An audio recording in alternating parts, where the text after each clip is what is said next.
ღმერთი რომ შენ გადაერჩენი ადამიანად მოვიდა და შენთვის პირადად, რა თქმა უნდა, შენთვის პირადად, მაგრამ ყველასთვის, შენი შვილისთვის, შენი ახლობლებისთვის, მშობლებისთვის, მეგობრებისთვის, თითოეული ჩვენგანისთვის, მაგრამ ადამიანი ასე პერსონალურად უნდა ხედავდეს ჩემთვის თქვა პირადად, რომ მოვიდა და მოკვდა. იმისათვის რომ ამ დაცემულობიდან, ამ დაღუპულობიდან, წარწმედიდან, სიკვდილის და ეშმაკის მახისგან, ჯოჯოხეთიდან ამოვეყვანე.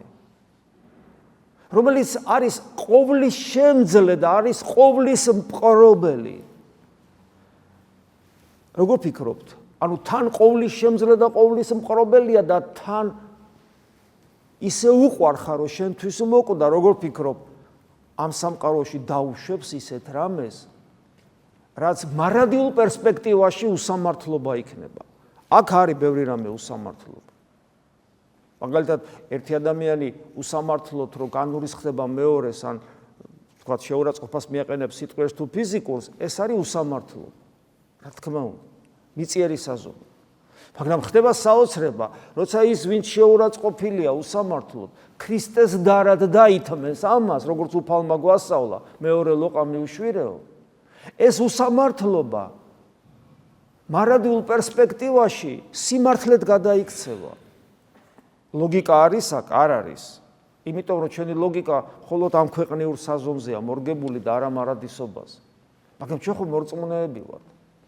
ამიტომაც გეახაც ჩვენ უნდა ღმრთ გვწამდეს, რომ ის რაც ჩვენ თვალწინ უსამართლობად აღიქმება მარადიულ პერსპექტივაში, ის ღვთაებრივი სამართლიანობით, ეს უსამართლობა ღვთაებრივი სამართლიანობით წარიხოცება და ღვთის წინაშე რომ წარვსდგებით, ყველანი წარვსდგებით ღვთის წინაშე, არა მარტო ჩვენ, არამედ ყველა ის ადამიანი, რომელსაც ჩვენ ვიცნობ, ყველანი გარდავიცვლებით და წარვსდგებით ღვთის წინაშე, აღმოვაჩენთ, რომ აბსოლუტურად ყველაფერი სამართლიანად ყოფილა ამ სამყაროში, სინამდვილეში, საწყალე ეშმაკს, რომ ეგონა, რომ თვითონ რაღაცას აკეთებდა და ან ადამიანს, რომელიც ეშმაკთან წილნაყარი იყო, მისი ნების სადმე ერთგულებიდან გამომდინარე და ბოროტ საქმეებში ჩადიოდა, თურმე აღმოჩნდება, რომ ღვთის გარეშე ერთი ღერითმა არ დავარდნილა არასოდეს არავისგან, არც ჩვენგან და არც ჩვენი ახლობლისგან.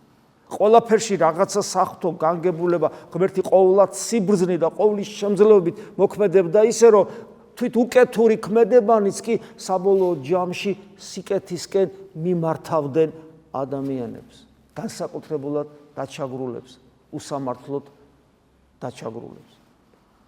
და როცა წარვსდგებით ღვთის წინაშე, მხოლოდ მადლიერების განცდა გვექნება, თუ ქრისტიანები ვართ. და თუ ქრისტესადმი სიყვარულის ნაპერწკალი ჩვენში ათია. მხოლოდ მადლიერები, რომ აი ეს ცხოვრება გამატარე, მე აი ესეთი და ამან გამოიწვია ის, რომ მე შენს წინაშე ვდგავარ, როგორც შენი შვილი. ხოლო ისინი, ვინცაც ქრისტესადმი სიყვარული გულში არ ექნებათ, კბილების ხრჭენით, გაბოროტებულნი, უღმერთოდ დარჩენილები, იქნებიან იქ, სადაც ღმერთი არ არის. მაგრამ ჩვენ იმედი გვაქვს, რომ ეს მხოლოდ იმ ადამიანებში მოხდება, რომლებიც ღვთის ყოვლის მომცველმა და ყოვლადძლიერმა სიყვარულმაც ვერ გამოაფხიზლა. ანუ ეს მათი არჩევანი ყოფილა და მათ არ უნდოდა.